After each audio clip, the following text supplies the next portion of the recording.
Para todo mundo, são 7 horas em ponto. Hoje é dia 12 de março de 2025, uma quarta-feira.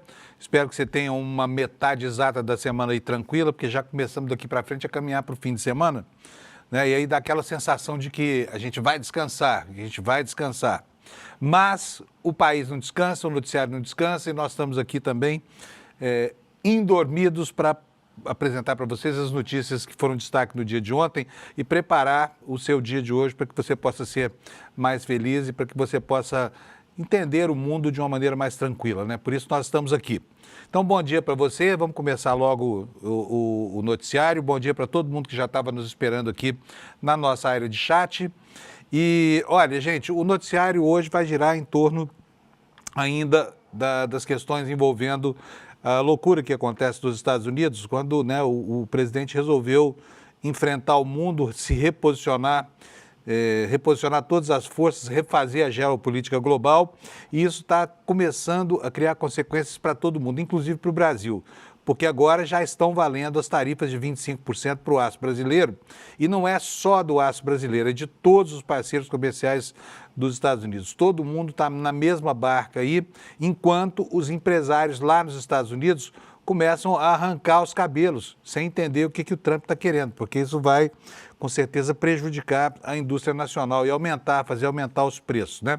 Mas ontem a truculência do Trump conseguiu cravar mais uma vitória, porque o governador de uma província do Canadá que fornece muita energia elétrica para os Estados Unidos desistiu de sobretaxar a energia em 25%. Quer dizer, o Trump elevou o tom, ameaçou dobrar as tarifas para 50%, e aí o Canadá mais uma vez arregou. O mundo parece apoplético diante da selvageria desse sujeito, viu, gente? E isso é o tema do noticiário de hoje. Enquanto isso, aqui no Brasil, né, nós continuamos as voltas aqui com o debate em torno da antecipação da sucessão presidencial. Ontem nós vimos duas pessoas, provavelmente dois antagonistas no campo ideológico, Lula e Zema, trocando delicadezas durante uma visita do presidente à fábrica da Stellantis, que foi inaugurada ontem. E as escaramuças ficaram ali num tom civilizado, né? Não foi nada daquela história que aconteceu lá no Salão Oval da Casa Branca entre Trump e Zelensky. Mas estão aí as trocas de farpas. O Zema tomou uma sapatada do Lula porque foi provocar, né? Diz que Minas Gerais tem poucos secretários, são só 14, e aí o Lula respondeu que precisou ele virar presidente da República para que a economia crescesse 3%, que o Zema não tinha registro na memória de um crescimento econômico desse tamanho, né? Então aí, o debate está aberto, obviamente que isso vai repercutir lá na frente, mas serve para conformar o clima, não é isso? Vamos começar, como eu faço todo dia, dando uma olhada nos destaques do site do ICL. Mas antes de começar, o comecinho mesmo, eu gosto de falar de futebol aqui, enquanto a gente vai formando essa audiência com o meu querido Alex, que está aqui todo dia na direção de TV, me ajudando aqui com o jornal. Alex, bom dia. Bom dia, Panuso. Bom dia, chat. Como estão?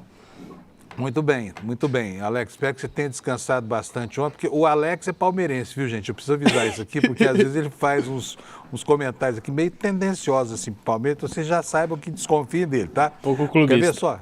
É ou não é, Alex? Sim. Farinha pouca, meu pirão primeiro, né? Mas, enfim, o Palmeiras ganhou o jogo com 12, né? Jogando com 12. Não foi isso, Alex?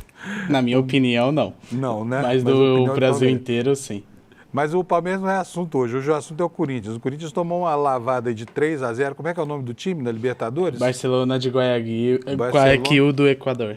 Barcelona de Guayaquil. E essa partida é super importante porque foi uma naba, né? 3-0 contra o Corinthians. Agora tem o jogo da volta. Esse jogo vai ser aonde, hein, Alex? Vai ser na Neoquímica Arena, hoje, 9h30 da noite. É um jogo importante porque é o jogo do ano, senão ele não vai classificar para o campeonato mais importante aqui das Américas, o Corinthians. Só que precisa de um placar de pelo menos 3-0, é isso? Isso, 3-0 para no mínimo e para o pênalti. Para passar direto tem que ser um placar acima de 4 gols de diferença. Coisa tranquila, então tá fácil pro Corinthians, né? Sim. Tá bom, Alex, beleza, obrigado para você. Amanhã a gente confere o resultado desse jogo aqui, Bora. Tá? Então vamos lá ver o site do ICL, gente, vamos? Para que a gente possa saber quais são os destaques aqui de acordo com a nossa perspectiva de mundo. Olha, a manchete principal é óbvia, ela está em todos os jornais do planeta, taxa de 25% para o aço e para o alumínio do Brasil nos Estados Unidos começa a valer a partir dessa quarta-feira. O aço brasileiro representa 15,5% de todo o produto importado pelos Estados Unidos em 2024. Foram 4.800.000 toneladas de aço. Tudo isso, a partir de agora, passa a ser sobretaxado com 25%. Aqui embaixo, o site do ICL lembra do apoio franco, né, e desabrido dado pelos jornalões brasileiros ao regime de 64, né, a tortura que foi acobertada, enfim. Tem aqui essa manchete, depois você entra no site do ICL e você vai ver que 7 meses antes do Rubens Paiva ser sequestrado, né, para, enfim, passar por intermináveis sessões de tortura e acabar morto pelo DOI-CODE, o Globo dizia que não havia ditadura e que não havia mortes na ditadura brasileira, né? Pra vocês verem o nível de comprometimento, né? Enquanto a gente morria nos calabouços do regime, os jornalões estavam lá defendendo o que se passava, ocultando as coisas, né? Outros destaques do site do ICL, nessa coluna aqui ao lado: mortes por policiais no Brasil crescem, em São Paulo, crescem 61% em 2024, só que a Polícia Militar também está fazendo menos apurações. Quer dizer, mata mais, apura muito menos, né? Sinal dos tempos de um Estado que é governado por um homem que é francamente a favor da política de extermínio e que contrata um assassino profissional como secretário de Segurança para gerenciar o trabalho dessa organização policial, que aos poucos vai se transformando num grande grupo de extermínio em São Paulo. 61% de crescimento de mortes provocadas por policiais. É brincadeira isso? E, bom, nós tivemos avanços no plano retórico na relação entre Rússia e Ucrânia, mas isso não se reflete em nada na prática, porque esta noite foi uma noite muito dura lá em Kiev, porque a Rússia disparou seus drones e bombardeou a capital da Ucrânia. Então fala-se num cessar-fogo hipotético, de um lado, ao mesmo tempo em que se intensificam as ações que visam, inclusive, massacrar populações civis. A gente viu que anteontem foi a vez da Ucrânia bombardear Moscou, então não tem santo nessa história, né? E o site do ICL também vai entrar em uma polêmica, que é essa polêmica sobre as intrincadíssimas relações interpessoais dentro da família Bolsonaro. A Michelle deu uma entrevista para o publicitário, né? Publicitário Alexandre Garcia, que é um apólogo da ditadura, e contou que não tolera o Carluxo, né? Disse até que já perdoou porque ela é uma santa, ela é cristã e tudo mais, mas conviver com ele ela não quer. Não quero conviver com ele. Daqui a pouquinho eu vou mostrar isso para vocês, tá bom? Olha só, e aqui a informação que nós já demos ontem aqui, não custa nada tocar no assunto de novo, porque são anos e anos de críticas, né, à Lei Rouanet, aos artistas que chamam de funcionários públicos, porque tem alguma subvenção do governo para produção cinematográfica e de outras formas de expressão artística, mas os deputados do PL também estão enchendo o bolso, né, de um assessor do Mário Frias por causa de um documentário chamado Genocidas, que a gente não sabe do que trata, mas recebeu R$860 mil, conforme informações que nós já demos aqui desde ontem. Esses são os destaques do ICL. Agora nós vamos ver como é que vai ficar o tempo hoje no Brasil. O calorão amenizou um pouco, mas não passou, né? Vocês repararam que, vocês que moram aqui no Sudeste, por exemplo, repararam que o calor ontem foi grande. A frente fria que está subindo do sul não reduziu as temperaturas, ou se reduziu muito pouco, e a gente está enfrentando ainda essas ondas intermináveis de calor que não acabam, né? Eu vou colocar aqui no mapa do INMET para a gente ver como é que vai ficar no Brasil. Primeiro os alertas, como a gente faz todo dia aqui. Olha aqui, olha, tá aí. Pode botar em tela cheia para mim, por favor, Alex? É o seguinte, gente, olha, toda essa faixa amarela aqui, que começa lá no norte, depois deixa só o estado do Pará livre, desce pelo centro-oeste, vai até o estado de Santa Catarina, no norte do Rio Grande do Sul, vai estar sujeita hoje a chuvas intensas. O que significa isso? Vamos entender o que é esse alerta do Instituto Nacional de Meteorologia. Esse alerta aqui, olha, riscos potenciais.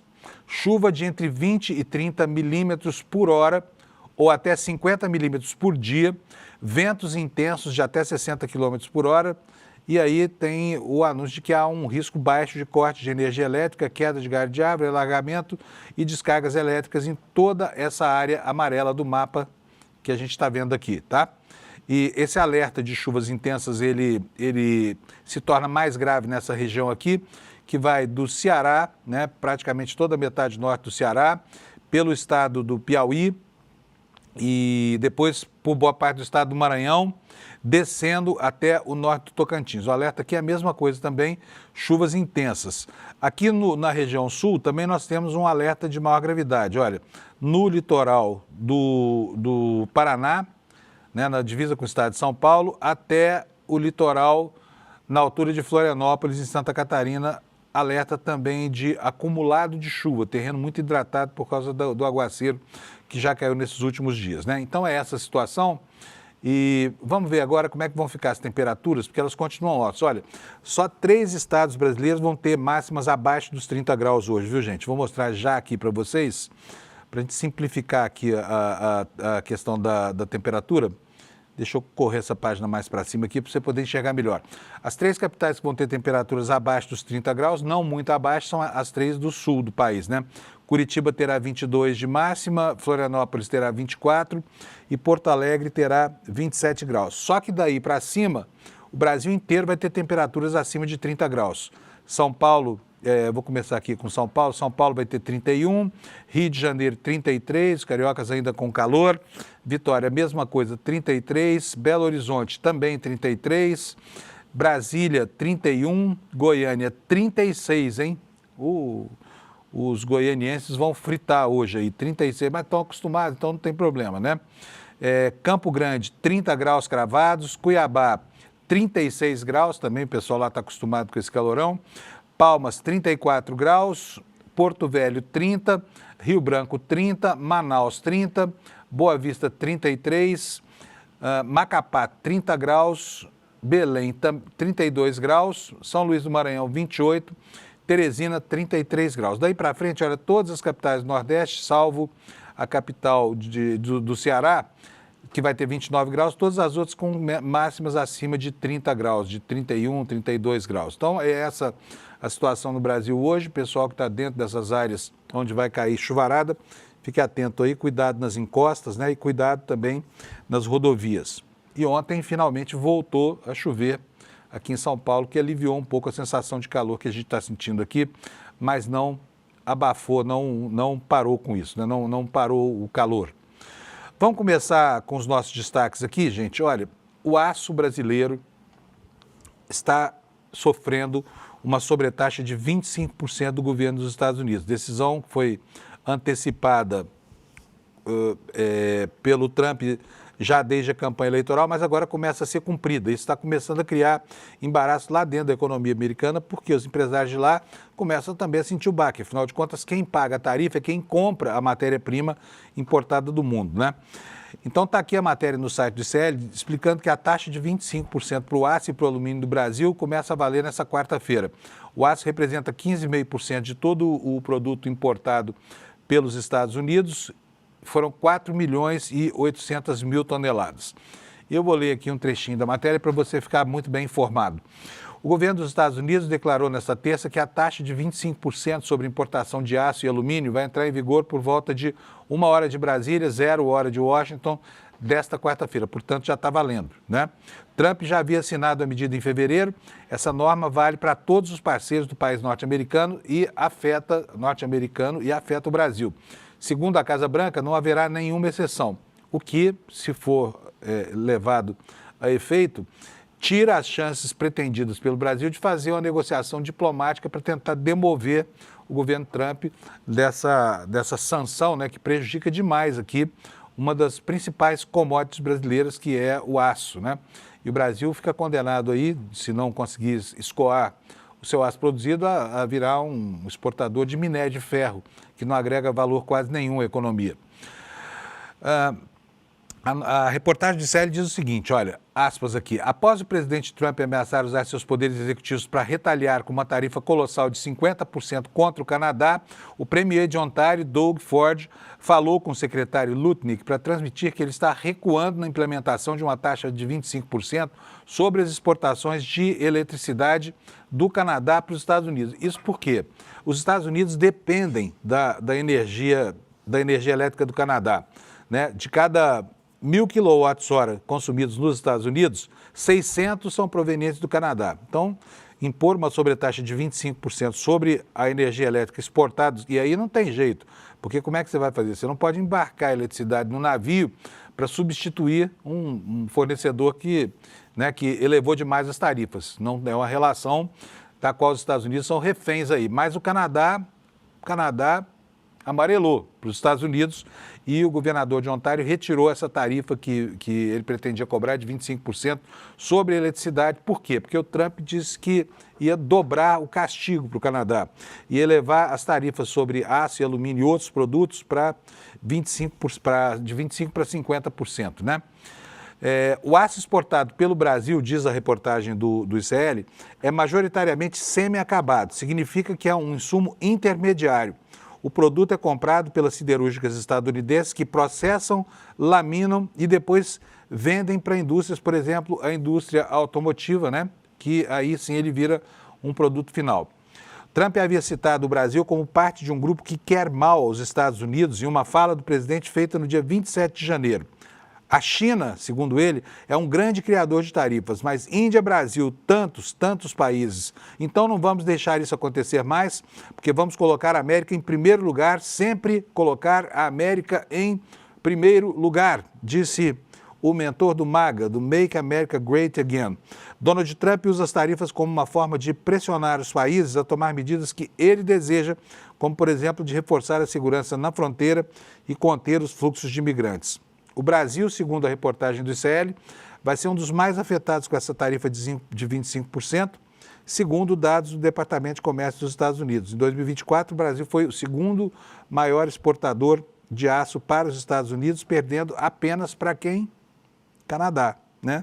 Que é o grande parceiro comercial dos Estados Unidos.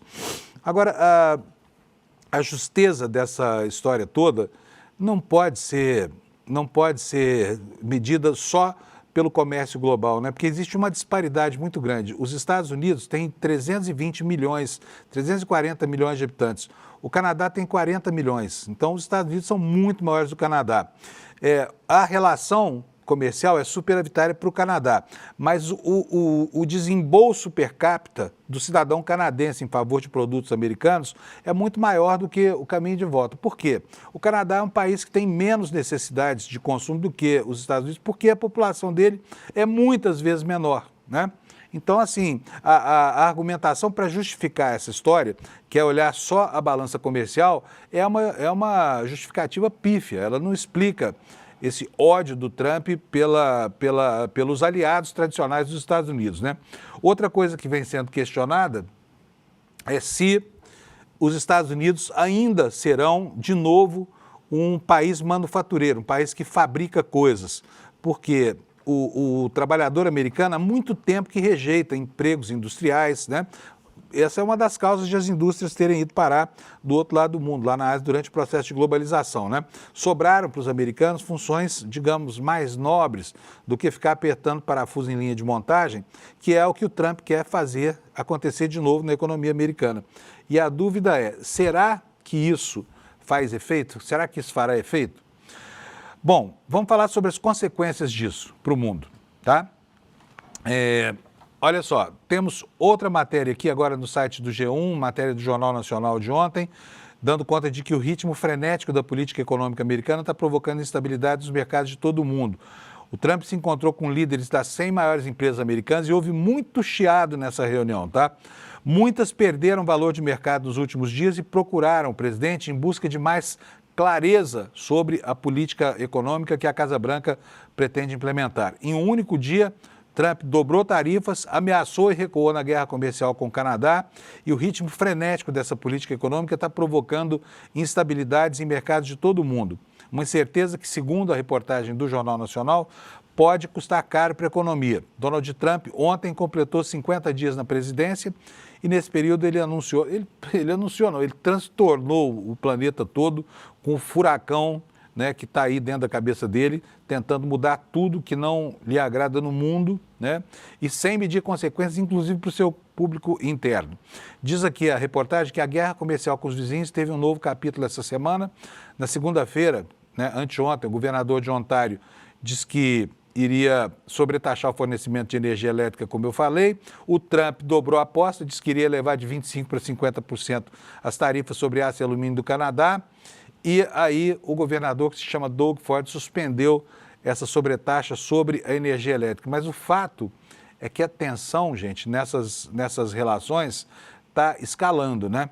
E aí você começa a ter reações insufladas por um certo nacionalismo que, ainda que as fronteiras entre Estados Unidos e Canadá, inclusive as fronteiras culturais, não só as fronteiras físicas, né, as fronteiras geográficas, elas são muito tênues, né? E muitas vezes o canadense se confunde com o cidadão americano porque ele tem livre trânsito na fronteira, o idioma é parecido, o Canadá fala duas línguas, uma delas é o inglês que os americanos falam, então tem muitas semelhanças ali, estilos de vida e tudo mais. Mas os canadenses começam a tomar birra dos americanos. Olha só essa matéria no site do G1. Canadiano. Cafeterias canadenses mudam o nome do café americano em meio à guerra comercial com os Estados Unidos. O que é isso? Para os estabelecimentos, mudar o nome do café se tornou uma forma de vingança silenciosa, em oposição às tarifas de Trump sobre os produtos canadenses. Vocês sabem como é que é, né? O café nos Estados Unidos é um café ralo, é meio diferente de nós, é meio um chá. Aliás, eu não gosto desse café, tem muita gente, a gente está acostumado com o cafezinho de coador e o café expresso aqui no Brasil, a gente não gosta disso. Mas lá nos Estados Unidos e no Canadá chama café americano, esse chá de café. E aí a reportagem diz o seguinte: à medida que as tensões entre Estados Unidos e Canadá aumentam, os estabelecimentos canadenses acharam uma forma criativa de revidar e de se opor às políticas ofensivas do presidente dos Estados Unidos contra o país. O anúncio do aumento de 25% nas sobretaxas cobradas do Canadá suscitou imediatamente reações indignadas. Os canadenses decidiram reafirmar a identidade nacional através de um dos produtos mais consumidos diariamente, que é o café. Os tradicionais americanos, um pedido popular de café feito com doses de expresso e água, eu falei esse chafé, né, que eles gostam tanto de tomar lá, não estão mais disponíveis em muitas cafeterias. Então não adianta chegar lá no Canadá, me dá aí um café americano. O cara não serve. Agora é café canadiano, né? Só para explicar, gente, o Canadá, acho que assim como os Estados Unidos, não tem certeza absoluta, mas tenho quase certeza. Os Estados Unidos e o Canadá não produzem nenhum grão de café, tá? Então todo o café que eles bebem lá ou é colombiano ou é brasiliano, né? Quase todo café, ou então vem lá da Ásia. Bom, diz a matéria aqui, os tradicionais americanos, pedido popular, não estão mais disponíveis nas cafeterias, no lugar começaram a tomar agora o canadiano. Apesar de alguns proprietários quererem permanecer apolíticos, a tendência causou impacto em todo o país. Uma mudança que começou com uma piada interna de um café e rapidamente se tornou uma discussão nacional. Portanto, não peça mais um café americano lá no Canadá, peça um café canadiano, tá? É a mesma coisa e é ruim pra caramba. Em todo caso, você não vai conseguir mais tomar o americano no Canadá. Como eu imagino que você não está muito preocupado com isso, eu vou explicar um pouquinho o que foi esse recuo do governador Doug Ford lá da província de Ontário, que voltou atrás na sua intenção de retalhar os Estados Unidos, aumentando a energia elétrica que os Estados Unidos compram do Canadá. Põe na tela para mim, Alex, por favor. Província mais populosa do Canadá revoga a tarifa de 25% para exportação de energia dos Estados Unidos. Horas antes do anúncio, Trump havia dito que as tarifas sobre aço e alumínio do Canadá aumentariam de 25% para 50%, o que basicamente paralisaria toda a produção visando a exportação do Canadá para os Estados Unidos. Como é que foi que aconteceu isso? O primeiro-ministro da província de Ontário, Doug Ford, disse nesta terça-feira, ontem, que concordou em suspender a aplicação da tarifa de 25% sobre todas as exportações de energia da região para os Estados Unidos, após uma conversa com o secretário americano de Comércio, que se chama Howard Lutnick. Em uma publicação no X, esse governador Ford disse que ele e Lutnick conversaram e chegaram a um acordo para suspender as tarifas e vão se encontrar amanhã para discutir a renovação do acordo de livre comércio entre Estados Unidos, México e Canadá antes do prazo da tarifa recíproca, que é de 2 de abril, conforme anúncio feito pelo Trump. Horas depois do anúncio, o Trump publicou na rede social dele, né, a Truth Social, que as tarifas sobre aço e alumínio do Canadá aumentaram de 25% para 50% a partir desta quarta-feira. Aumentariam de 25% para 50% a partir desta quarta-feira. O Trump também disse que iria declarar uma emergência nacional para os 3 estados afetados pela decisão de Ontário. A medida da província canadense poderia impactar 1,5 milhão de americanos dos estados de Minnesota, Nova York e Michigan, que recebem parte da eletricidade do país vizinho. Olha, são tantas consequências internas e tudo mais. Eu até queria mostrar para vocês aqui, deixa eu ver se eu acho aqui na minha bagunça aqui, que é uma notícia sobre os prejuízos do Elon Musk. Por quê? Não está sendo fácil para eles, tá? Não está sendo fácil para eles, por quê? Porque o Elon Musk, de repente, viu as vendas desabarem, né? Prejuízos bilionários. E ontem nós tivemos na internet o Trump com uma tuitada fazendo propaganda dos veículos da Tesla, dizendo que o Elon Musk tem a solidariedade dele, que ele hoje iria comprar um Cybertruck da Tesla. Portanto, ele vai fazer um gesto aí de garota merchandete do governo dos Estados Unidos em favor de um empresário. Daqui a pouquinho eu vou achar aqui na minha bagunça e mostro para vocês, tá bom? Enquanto isso acontece lá entre os Estados Unidos e Canadá, com reflexos aqui por causa da sobretaxa do aço brasileiro que começa a valer hoje, né? Obviamente, os indicadores econômicos brasileiros sofreram ontem um dia de movimentos estranhos, vamos dizer assim. Está aqui para vocês na página, aqui, olha, o dólar e o Ibovespa fecharam em queda com a guerra tarifária de Trump no foco, bolsas de Nova York terminam no vermelho, né? Refletindo aqui o mau humor da economia americana com relação a essa loucura toda que tomou conta do governo dos Estados Unidos. Bom, vamos ver o que significa isso aqui. Olha, bolsas de Nova York caem com tarifas, guerra na Ucrânia e recessão dos Estados Unidos. Os investidores reagiram à notícia de que a Ucrânia concordou em aceitar um cessar. Portanto, são vários fatores aqui interferindo com o dia de ontem dos mercados, né? A reportagem do Valor sobre isso diz o seguinte: o dia no mercado de ações americano foi marcado pela volatilidade à medida em que investidores reagiram à notícia de que a Ucrânia havia concordado com o cessar-fogo, que de madrugada já foi para o beleléu, né, porque é um bombardeando o outro o tempo inteiro. Mas a proposta é de cessar-fogo de 30 dias com a Rússia. A Ucrânia concordou com isso, né? Em meio a tudo que acontece no mundo, inclusive a escalada de tensões na relação da Ucrânia com os Estados Unidos. Na véspera da divulgação do índice de preços ao consumidor nos Estados Unidos, o mercado também seguiu repercutindo a possibilidade de uma desaceleração no crescimento da maior economia do mundo. E a gente já viu isso aqui ontem, né? Os mercados nos Estados Unidos, nesta segunda e nessa terça, sofreram muito lá porque o Trump admitiu que a economia americana teria um comportamento recessivo, né? Então a gente viu ontem dólar, as cotações das commodities e das ações das empresas de tecnologia tiveram um dia de surto lá nos Estados Unidos, né?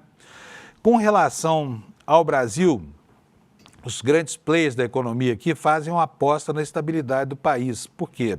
O Brasil é um país que está, enfim, sendo guindado, sendo arrastado para essa guerra comercial e que ainda espera encontrar na diplomacia um caminho para vencer, né, essa resistência absurda que acontece lá da parte do governo americano, tentando transformar aquela economia numa economia manufatureira de novo.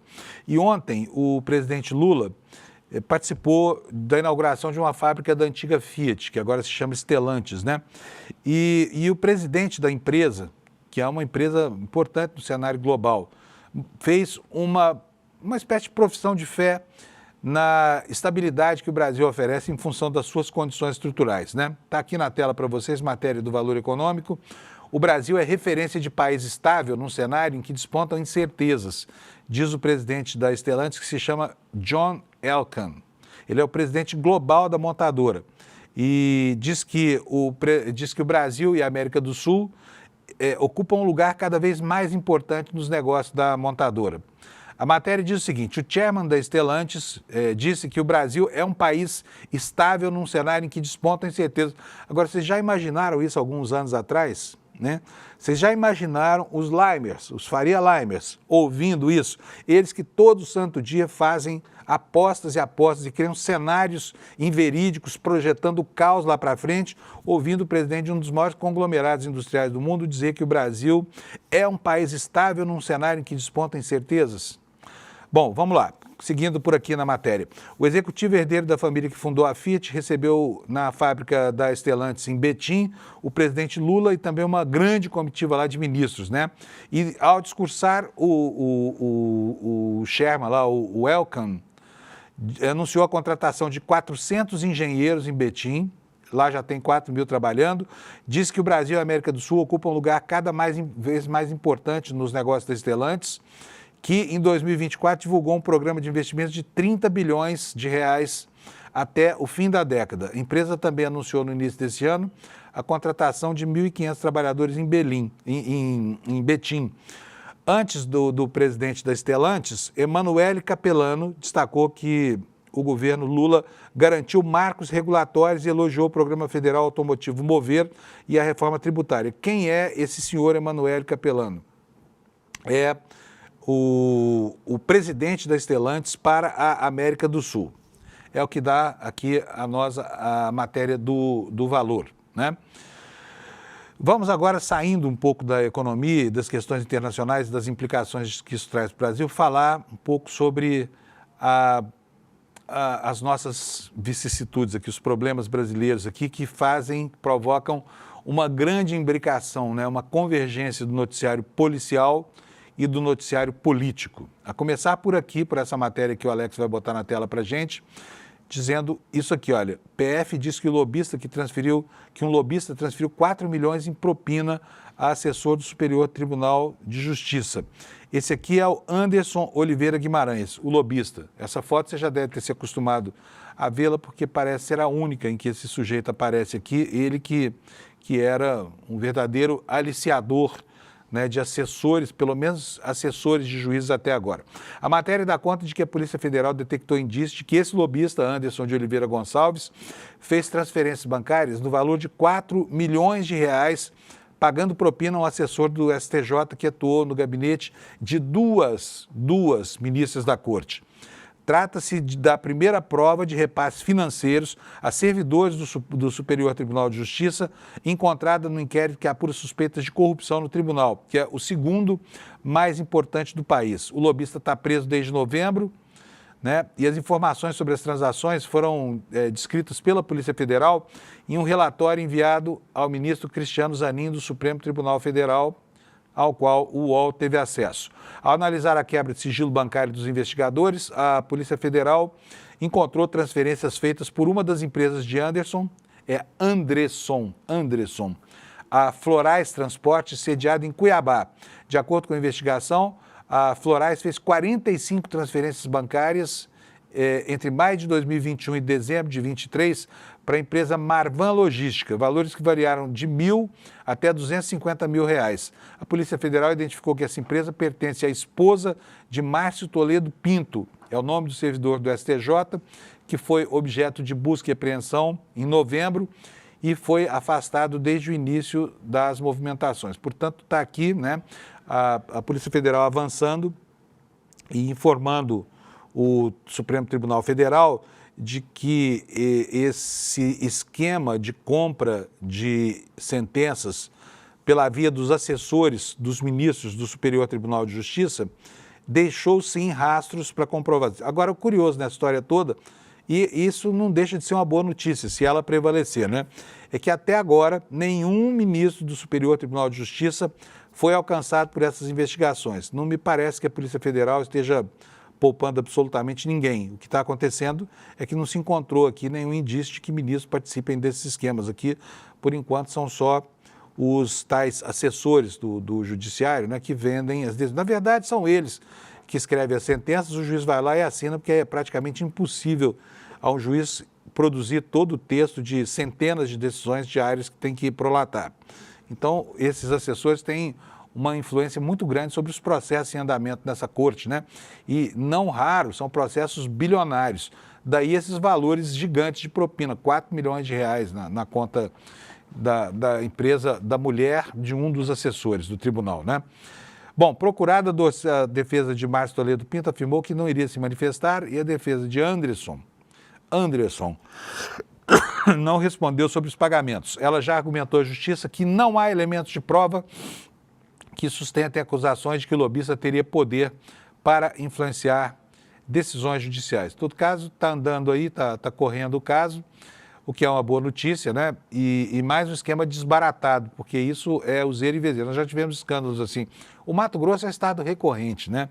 Mato Grosso, a justiça de lá, enfim, ela tem purgado aí o rótulo de ser uma das mais corruptas do país e a gente tem visto isso se repetir.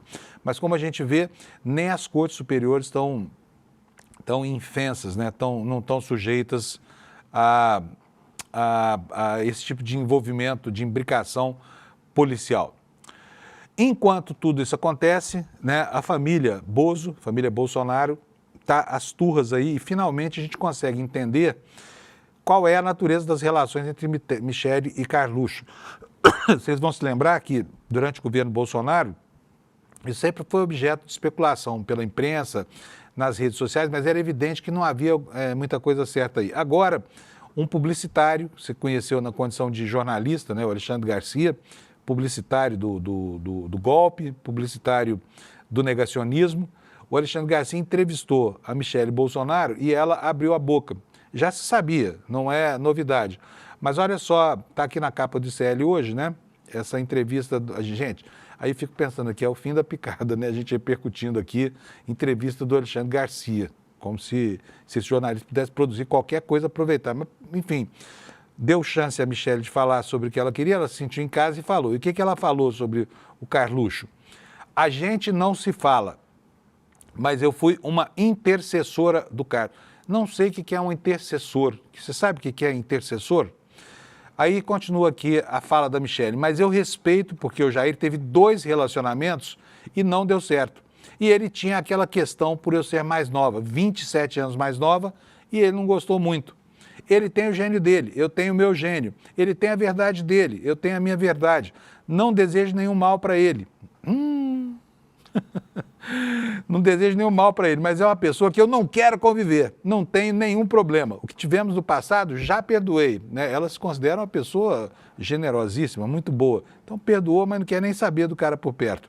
Meu coração está limpo em relação a isso, declarou Michele. Ela também citou a Bíblia, quando disse que a decisão está respaldada pelo livro sagrado. Segundo ela, evitar a proximidade com Carlos é a melhor escolha para se poupar de conflitos. Eu não sou obrigada a conviver. A Bíblia me dá respaldo. Qual será o trecho bíblico que ela usou para se basear com isso aqui? Mas, enfim, isso é uma questão de foro íntimo, também pouco interessa. Mas vamos lá. Não proíbo o meu marido jamais de ter relacionamento com ele, mas não consigo conviver. Só faltava obrigar o pai a não se relacionar com o filho, né? Ainda que o pai seja o Bolsonaro e o filho seja o Carluxo. Prossegue aqui a dona Michele, a ex-primeira-dama deste infeliz país. Ele tem liberdade de ir e ver a Júlia, netinha dele, a hora que ele quiser. De viajar junto, vão pescar juntos. É o filho dele, eu respeito. Não gostaria que fosse assim, mas ele tem o jeito dele e eu tenho o meu. Algumas coisas eu não concordo e para não ter problema maior, eu prefiro me afastar. E olha, a gente sabe, né, que isso tudo começou por causa de uma reação de ciúme do Carlos Bolsonaro em relação aos parentes da Michele Bolsonaro, né? O Carlos andou reclamando que o Bolsonaro abraça os parentes da Michele, mas não abraça a própria neta, que é seria filha dele, né? Essa filha que apareceu do nada. Michele e Carlos não se falam há anos, diz aqui a reportagem no site do ICL. No mês passado, Bolsonaro já havia confirmado que Michele e Carlos não se falam há anos e insinuou que o motivo seria ciúmes. Ele comentou isso naquela entrevista que deu ao Léo Dias. Ele disse o seguinte, olha, tem filho meu que não fala com ela, o Carlos. tem um problema lá atrás. A Michelle tem seu gênio, talvez algum problema de ciúmes, não sei. Então ele culpa a Michelle, né, por esse desgaste familiar. Mas também o Carlos amadureceu muito. Tem uma filha agora, disse o Bolsonaro. A relação entre Michelle e Carlos já gerou trocas de farpas públicas com claras manifestações, demonstrações de desentendimento entre os dois. Em 2023, por exemplo, o vereador criticou o pai nas redes sociais, Michelle rebateu com uma indireta. Carlos reclamou no Instagram de Bolsonaro aparecer segurando a filha do Nicolas Ferreira no colo, insinuando que o pai não fazia o mesmo com a filha dele, Carlos Bolsonaro. Aí a manifestação foi assim, legal o cara fazer isso com a sua filha e com a minha não, disse o Carlos. Aliás, esse Carlos tem uma afetividade tão complicada, né, gente? Eu não vou entrar no mérito disso, porque a maneira, enfim, como eles expressam os seus afetos não me diz respeito, mas isso tudo acaba moldando, né, relações que são institucionais, essa brigaiada toda lá no âmago da família Bolsonaro, né, e tudo lá parece anormal. Não sei como é que uma família que diz tanto prezar os valores tradicionais da família brasileira consegue, né, ser tão cheia de conflitos assim. Mas está aqui a declaração prestada pela Michelle Bolsonaro ao publicitário Alexandre Garcia sobre as tretas. Oi, fala. O chat falou aqui, a Silvana Luzi, que intercessor é um termo que se refere a uma pessoa que intercede, ou seja, que pede algo por algo ou alguém. Ah, intercedeu por ele. Cheguei a ser intercessor. Podia falar um português que a gente entende. Tudo bem. Entendemos agora. Chegou a interceder por ele. Só não falou aonde, porque disse que não gosta de conviver com ele, né, Alex? Eu agradeço o pessoal do nosso chat. Se alguém conseguiu entender como que o intercessor pode não querer conviver com alguém, me explique também aqui no chat, tá bom? Bom, vamos lá, gente. O Bolsonaro, que todo mundo sabe que é um sujeito muito tosco, começa a sofrer mais consequências da sua tosquidão, né? E hoje está aqui na coluna da Mônica Bergamo que ele vai ter que responder sobre aquela fala da semana passada, quando afirmou que as mulheres da esquerda são feias e incomíveis, né? Uma fala grosseira, repercutiu muito por aí, né? E eles acham bom, porque qualquer lacração é boa para eles, uma vez que aumenta a popularidade deles na internet. Mas isso tem consequência, que no mundo real, saindo do âmbito da Terra plana, Nibiru, Ratanabá, isso aqui tem consequências. E uma das consequências é isso que está expresso aí na coluna da Mônica Bergamo, na Folha de São Paulo, né? Conselho aciona o Ministério Público Federal contra Bolsonaro por chamar as mulheres petistas de feias e incomíveis. É o Conselho Nacional de Direitos Humanos. A Mônica conta para a gente aqui o seguinte: o Conselho Nacional de Direitos Humanos, CNDH, denunciou Jair Bolsonaro ao Ministério Público por ter dito que as mulheres petistas são feias e incomíveis. O órgão, que é vinculado ao Ministério dos Direitos Humanos e da Cidadania, afirma que os comentários buscam desqualificar as mulheres e reforçam a discriminação de gênero e o preconceito partidários. O vídeo foi compartilhado pelo filho 04 do ex-presidente, que é vereador lá em Balneário Camboriú, pelo Jair Renan Bolsonaro, na última sexta-feira. Se você pensar que foi por acaso, tenho certeza que não foi, porque a sexta-feira foi dia 7, véspera do Dia Internacional da Mulher. E a declaração exata do Bolsonaro, quer saber de uma coisa? Não vou repetir, você já viu, essa é uma declaração muito feia e não me interessa repetir. Portanto, o Conselho Nacional foi ao Ministério Público Federal e tomara que o Bolsonaro, dessa vez, tenha que responder por esse tratamento injurioso, injuriosamente coletivo, né, que dispensa as mulheres brasileiras, né? No plano das negociações entre Congresso e governo, né, ontem houve um avanço no sentido de aproximar um pouco mais a Petrobras do momento em que haverá a autorização para a prospecção, para a pesquisa de lavra naquele poço que fica na margem equatorial, que tem rendido tanta polêmica. Só que ontem, o presidente do Senado, Davi Alcolumbre, que talvez seja o principal lobista dessa liberação, passou a comemorar, como você vai ver aí nessa matéria do UOL, a sonda na foz do Amazonas.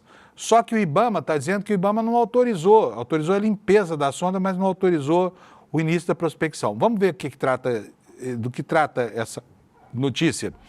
O presidente do Senado, Davi Alcolumbre, do União Brasil, comemorou a aprovação pelo IBAMA do plano da Petrobras para limpeza, atenção, hein?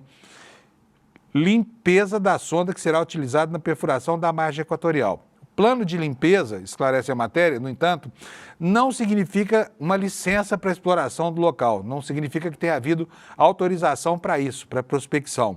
O órgão ambiental disse que a aprovação da proposta é uma etapa da rotina do setor de petróleo, quando há previsão de deslocamento de plataformas ou embarcações nas regiões como com Coral-Sol, mas não há qualquer deliberação conclusiva sobre o licenciamento na margem equatorial.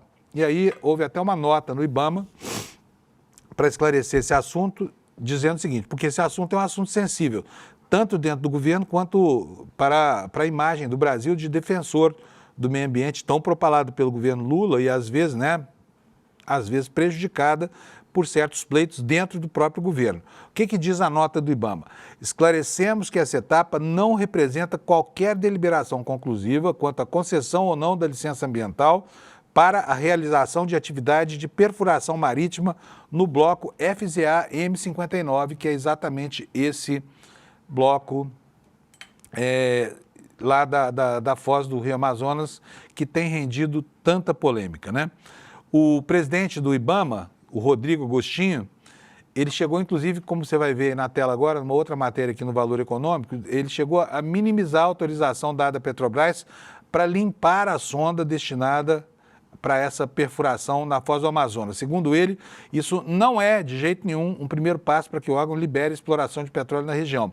Ele explicou que, abre aspas, foi apenas autorizada a limpeza de uma sonda, que tinha uma incrustação de coral-sol, que é uma espécie invasora no Brasil. Só isso. Portanto, o Alcolumbre comemorou algo que não deveria estar sendo comemorado, né? Porque não houve autorização do IBAMA e a novela prossegue, apesar de toda a pressão que o governo tem feito para que as coisas andem nesse sentido. Voltamos aqui a falar sobre noticiário internacional. Por quê? Essa madrugada foi uma madrugada dura em Kiev, né? Ontem o dia tinha sido alvissareiro, porque parecia que se chegava mais próximo de uma condição de cessar-fogo aí, porque a Ucrânia havia aceitado uma proposta de cessar-fogo por 30 dias, pelo menos, para começar a conversa em torno da pacificação do conflito, né, depois da intervenção drástica do Trump no assunto. Só que as coisas desandaram logo de madrugada, porque anteontem, de madrugada, a Ucrânia tinha bombardeado, mandado 80 drones para Moscou. Agora foi a vez de Moscou retaliar a Ucrânia, enviando seus drones e seus bombardeiros a Kiev, dessa madrugada, né? Por isso há manchetes como essa em todos os jornais do mundo que nós vamos ver aqui no site do G1, dizendo o seguinte, que horas após a Ucrânia concordar com as propostas de cessar-fogo dos Estados Unidos, então a Rússia, que agora é uma aliada norte-americana, por mais incrível que isso possa parecer, resolveu lançar um ataque noturno contra Kiev. Delegações de Washington e Kiev se encontraram na Arábia Saudita, obtiveram um acordo em diversos pontos, incluindo a retomada do compartilhamento de informações de inteligência. O acordo para interromper os combates, no entanto, ainda não passou pelo Kremlin. Bom, diz a matéria o seguinte, a Rússia lançou um ataque aéreo noturno em Kiev na madrugada desta quarta-feira, noite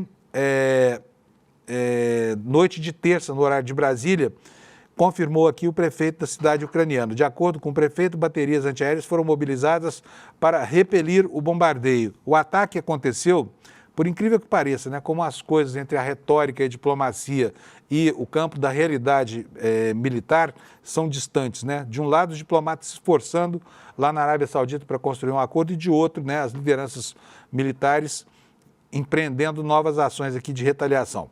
Esse ataque ocorreu horas depois de uma reunião entre representantes diplomáticos dos Estados Unidos e da Ucrânia na Arábia Saudita para discutir o fim da guerra com a Rússia. E depois do encontro, a Ucrânia informou que aceitava, finalmente, né, uma proposta de cessar-fogo imediato de 30 dias feita pelo governo dos Estados Unidos. Para entrar em vigor, essa proposta precisaria ainda ser aprovada pela Rússia. Durante a reunião, os Estados Unidos anunciaram que retomarão o compartilhamento de informações de inteligência e assistência de segurança à Ucrânia, revertendo aquilo que o Trump fez depois de ter escrachado o presidente da Ucrânia no Salão Oval na Casa Branca, né? Mas o clima decorrente daquele barraco todo lá na Casa Branca parece ter se dissipado, graças à mão pesada do Trump, né? E Ucrânia e Estados Unidos concordaram em concluir o mais rápido possível um acordo olha só, para a exploração dos recursos minerais ucranianos, né? Que é a pauta que interessa, de fato, ao presidente dos Estados Unidos, que quer lucrar, como se já não tivesse havido bastante lucro, com essa guerra lá, fazendo com que as provisões de minerais de terras raras, que são muito importantes, por exemplo, para o grande patrocinador da vitória do Trump, o Elon Musk, né, para a fabricação de foguetes, para a fabricação de baterias para os veículos elétricos da Tesla e de outras empresas americanas. Portanto, o Trump aproveita a oportunidade aberta por uma guerra sangrenta para que os empresários do seu país possam lucrar. Outro lugar no mundo que está convulsionado agora é Portugal. Não é convulsionado por causa de convulsão social, mas é porque a política ali continua produzindo, né, produzindo alguns eventos que são muito curiosos, no mínimo. Olha, o premier de Portugal, né, foi derrotado no parlamento e caiu após um escândalo de cassinos, sobre o qual a gente vai falar agora há pouco, e logo o país vai ter novas eleições. O Luís Montenegro perdeu o voto de confiança e o presidente Marcelo Rebelo de Sousa terá que hoje decidir sobre a dissolução do parlamento e sobre a convocação de novas eleições. Nos últimos 3 anos, os portugueses já foram às urnas 2 vezes. Parece muito com a situação do país vizinho, a Espanha, que ficou anos sem conseguir formar um governo lá, com sucessivos parlamentos sendo dissolvidos, né? E, enfim, uma longa crise política que o parlamentarismo resolve muito bem. Se fosse um país presidencialista, certamente teria acabado em golpe de Estado, mas o parlamentarismo suporta esse tipo de crise. Vamos ver o que está acontecendo lá em Portugal. O primeiro-ministro de Portugal, Luís Montenegro, caiu nessa terça, derrotado pelo parlamento, 142 votos a 88, para rejeitar a moção de confiança. Esse instrumento é usado para medir se o governo tem o apoio do parlamento. Se não tiver, área para o primeiro-ministro. Com a derrota, o governo de Montenegro se tornou interino e o presidente de Portugal, Marcelo Rebelo de Sousa, agora vai decidir, após uma rodada de consulta, se convocará eleições antecipadas para o mês de maio. Sabe quantas vezes já aconteceu nos últimos 3 anos? Já aconteceu 3 vezes, né? O próprio Montenegro apresentou a moção de confiança na segunda passada, perto de completar 1 ano no cargo, após a oposição questioná-lo sobre os negócios da Spinum-Viva, uma empresa de consultoria que ele fundou e que agora é administrada pelos filhos dele, né? Vamos ver a razão imediata, né? Aquela gota que derramou o copo, qual foi? Um escândalo com cassinos. O primeiro-ministro de Portugal deve enfrentar a moção de desconfiança, né, que já foi votada pelo parlamento. Aqui a matéria dá conta do seguinte: a crise que derrubou Montenegro foi desencadeada por um escândalo envolvendo uma empresa de consultoria de propriedade da família dele, que provocou acusações de conflitos de interesse. O presidente Marcelo Rebelo de Sousa é quem deve decidir pela dissolução ou não do parlamento agora. Embora ele não seja obrigado a dissolver a Assembleia, deixou claro que o faria se o governo perdesse a eleição nesta terça-feira. Luís Montenegro é o líder do Partido Social Democrata e da Aliança Democrata, AD. O primeiro-ministro comandava um governo frágil de minoria desde abril de 2024. Os partidos de oposição, PS e Chega, controlavam 128 dos 230 assentos do parlamento. E na Groenlândia, nós também tivemos uma reviravolta lá. A Groenlândia, que é tão almejada, né, pelo Trump como futura possessão americana, a oposição venceu a eleição parlamentar, né, e a sombra do Trump, diz a matéria da Folha de São Paulo, teve a ver com isso. O partido de oposição Democratic, que tem como tema, que tem como uma das suas principais bandeiras a formalização de novos negócios, venceu a eleição parlamentar na Groenlândia. O Democratic garantiu 29,9% das cadeiras contadas, um aumento de 9,1% em relação à eleição de 2021. Diferentemente da Naleraq, que quer independência de forma rápida, o Democratic defende mais negociações e cautela no processo de desvinculação política entre a Groenlândia e a Noruega. A Groenlândia, cuja população... Sabe quanta gente mora lá? Pouquíssima gente, né? É um pedaço de gelo sobre terra lá, quase que vazio. São só 57 mil habitantes, né, de uma região gigante do planeta, né? Mas essa região é o objeto dessa disputa geopolítica, por causa do domínio no Ártico, onde o derretimento das calotas polares está tornando os recursos naturais mais acessíveis e abrindo novas rotas para navegação. E tanto a Rússia quanto a China intensificaram atividades na região nos últimos anos. É o que dá conta aqui a matéria do jornal Folha de São Paulo, né? Vamos falar um pouquinho, está quase terminando o programa aqui, eu preciso falar que o governo Lula ontem lançou um novo consignado privado, passa a valer a partir de hoje, quarta-feira, né? E vai funcionar, não entrou ainda, não está integralmente implantado, tá bom? Mas diz aqui a matéria do Estadão que a expectativa é de que os trabalhadores possam acessar esse novo sistema 5 dias após a publicação da medida provisória. E os bancos querem tempo para se adaptar ao que está previsto por lá, né? O acesso à nova modalidade pelo aplicativo dos próprios bancos para a obtenção do empréstimo consignado deve demorar um pouco mais, uma vez que as instituições estão pedindo mais tempo, uma previsão de 30 a 45 dias para implantar. Qual é a vantagem?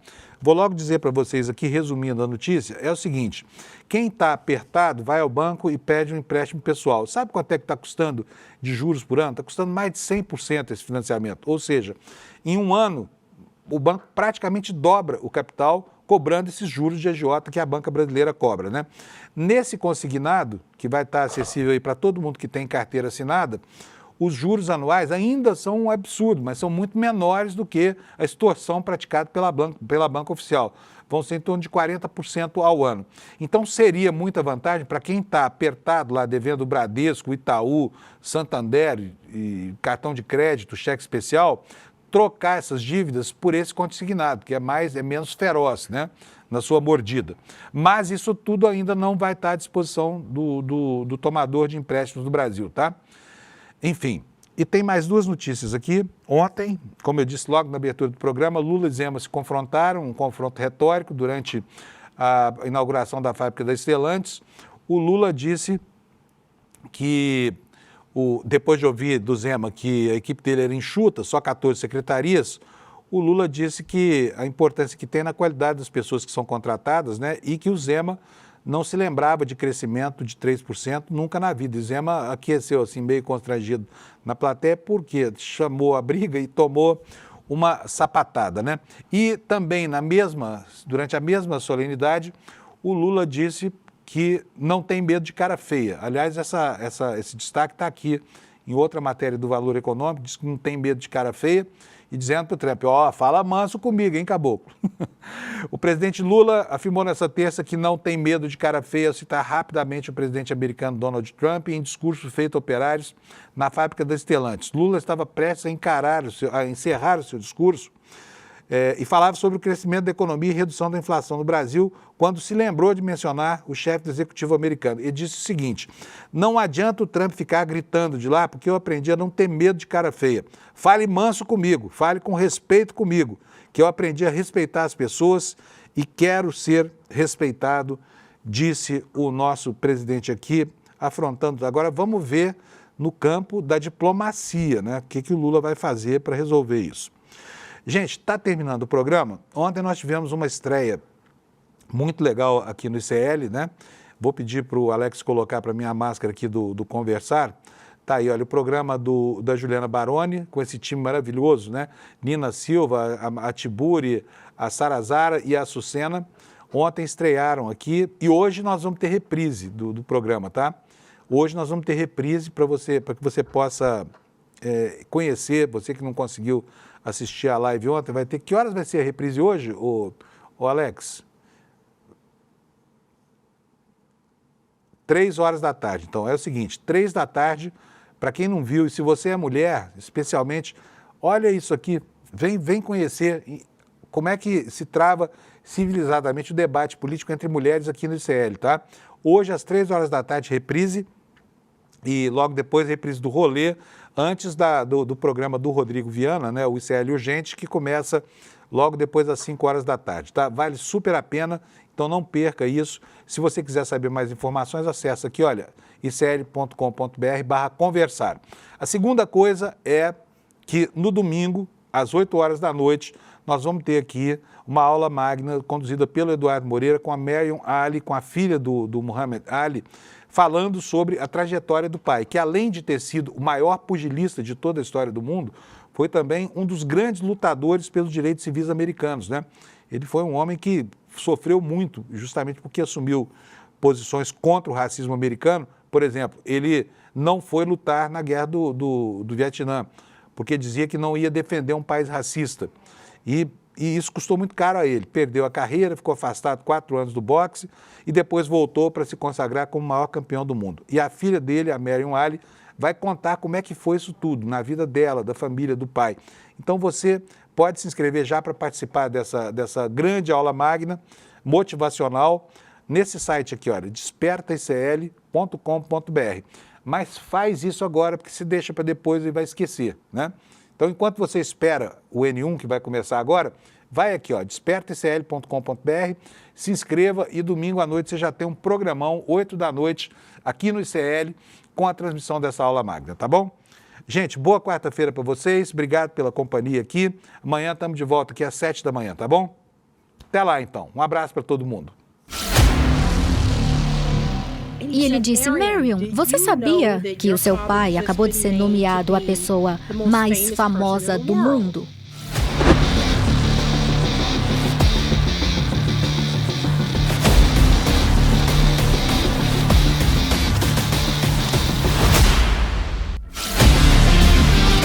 O jornal New York Times levou 5 anos para permitir que seus escritores o chamassem de Muhammad Ali.